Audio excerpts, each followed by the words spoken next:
Lord of the Mysteries. Chapter 819. Gift.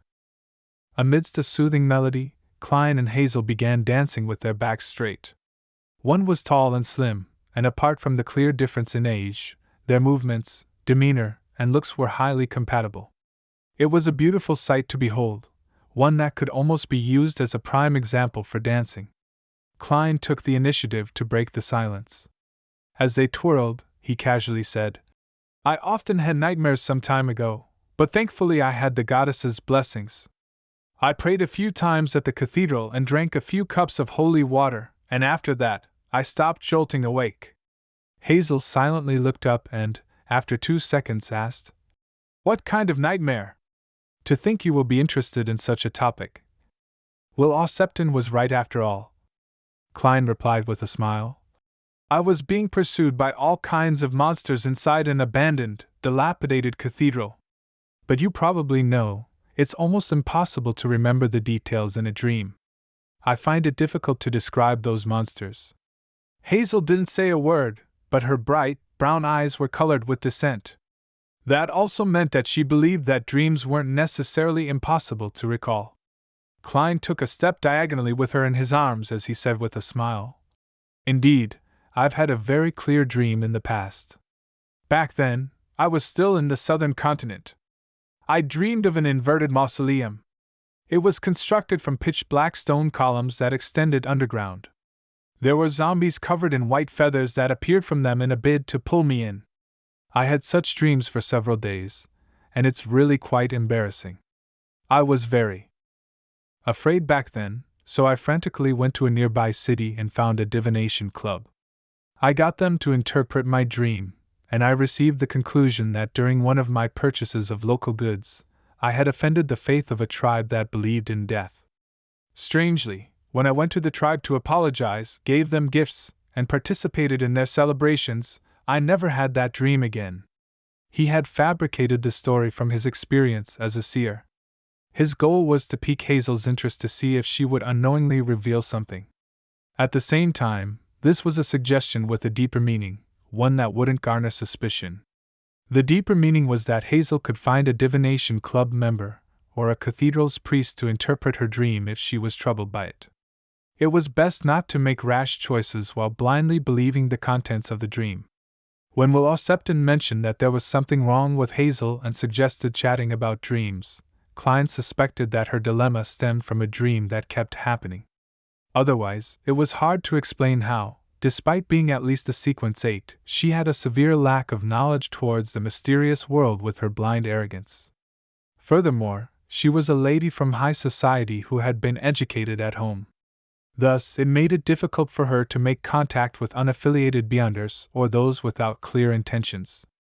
After all, her father was a member of Parliament who was definitely protected. She likely had no lack of Beyonders around her. Therefore, Klein believed that Hazel might have made contact with something or had caught the fancy of some powerful Beyonder due to her personality.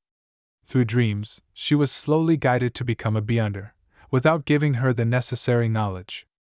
At the same time, the entity enticed her to dig in the sewers to search for something. There were 2 reasons that solidified his theory. Firstly, it was because of Will Aucepton's words. Secondly, Sequence 5 of the Marauder pathway was Dream Stealer. It was impossible that it only had the one Beyonder power of stealing the intent behind an action. Hazel quietly listened to Dwayne Dante's description as her mouth subconsciously gaped before closing again. After nearly 10 seconds, she asked, "Why didn't you head to the goddess's cathedral?" As expected, she's reacting to topics about dreams. However, she's quite careful and doesn't divulge anything. Klein smiled wryly and said, "There weren't any cathedrals of the goddess around. It was a region that held faith in the god of steam and machinery." Hazel didn't continue the topic as she focused her attention back onto the dance, as though she was fully immersed in the music. Klein also quietened down as he swirled around in the beautiful melody with the girl. After the dance, he sent Hazel back to where she was standing, and then he headed for the long table due to his thirst, hoping to get a cup of sweet iced tea. At this moment, he saw Bishop Electra enjoying some red wine over there. Unlike the Church of Storms and the Church of the God of Combat, clergymen of the Evernight Goddess were prohibited from excessive drinking. They needed to reject distilled spirits, and they could only drink champagne, beer, and red and white grape wine in moderation. How is it? This should be your first time holding such a grand ball, right? Electra smiled as he raised his cup. Klein smiled and replied, Very troublesome, and it's also, The biggest problem is that having so many dances in a row is exhausting. I kept sweating and wanted to drink more water. Bishop Electra chuckled and said, When you're here in Backlund, don't slack on any physical exercise. At times, the social scene is more tiring than you can imagine.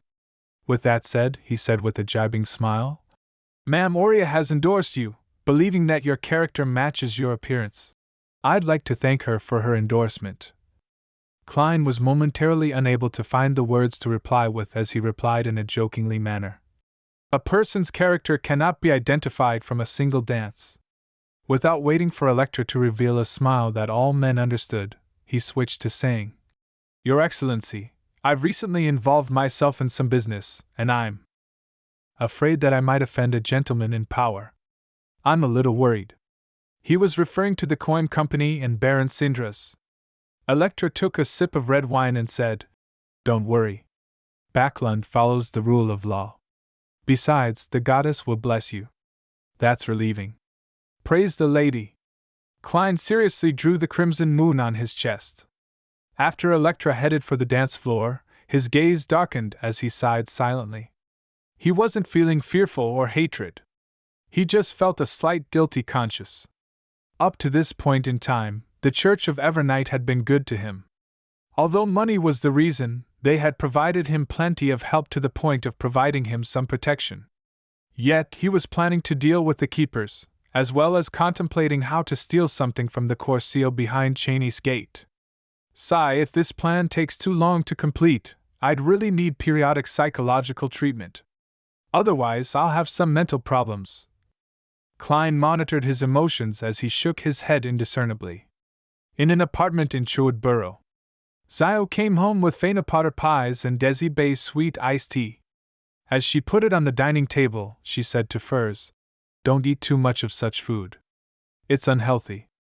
Why do you say that? Furs picked up a pie stuffed with fruits and ham before taking a bite.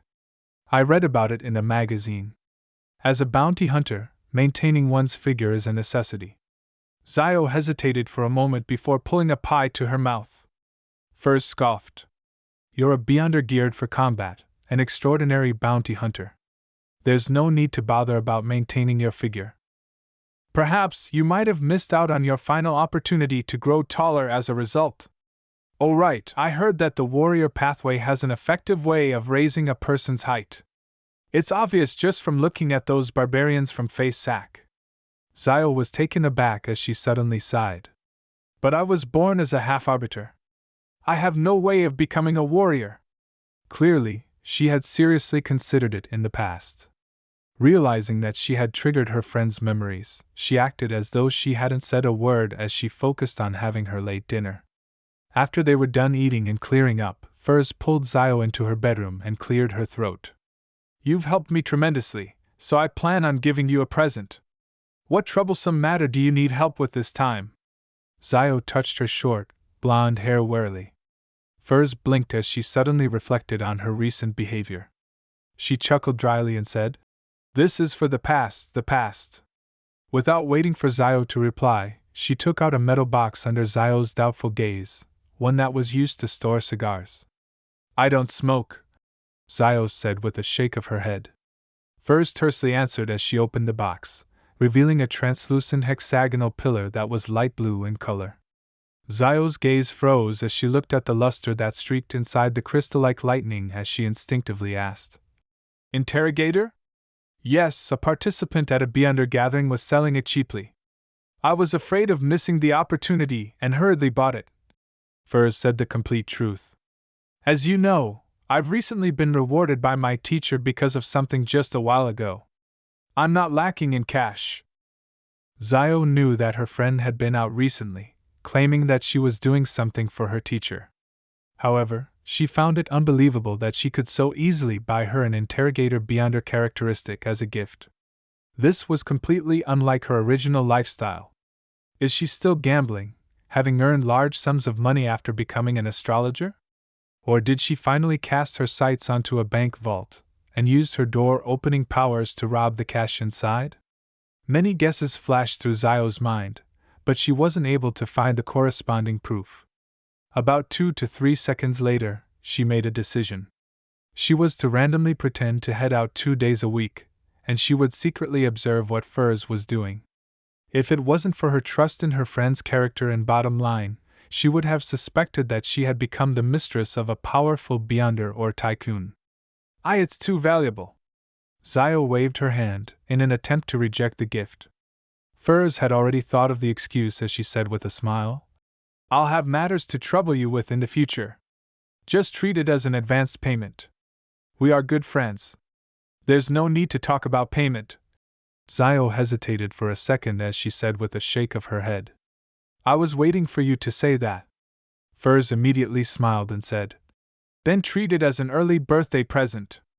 Don't you reject it. But my birthday is more than half a year away. As Zio muttered, she eventually reached out and took the interrogator beyond her characteristic. Sunday afternoon. Zio repressed her excitement and anticipation as she headed out as per normal. She planned on heading to a specific spot to leave a corresponding mark to schedule a meeting with the masked man from MI9 at some secluded alley. After obtaining the interrogator's beyond her characteristic and having digested her sheriff potion, all she needed was the correct formula to advance to sequence 7. It would be a crucial step for her investigation of the truth and restoring her family's honor. Therefore, she was eager to receive a few more missions from the military to accumulate the amount of contributions she needed. After doing all of this, she planned on circling Eastborough first to see if there was any important news. Then, she planned on returning home to Tail Furs, so that she could figure out what her good friend was up to, or if she was in any danger. However, the moment she entered Eastborough, she had a hunch that someone was staring at her.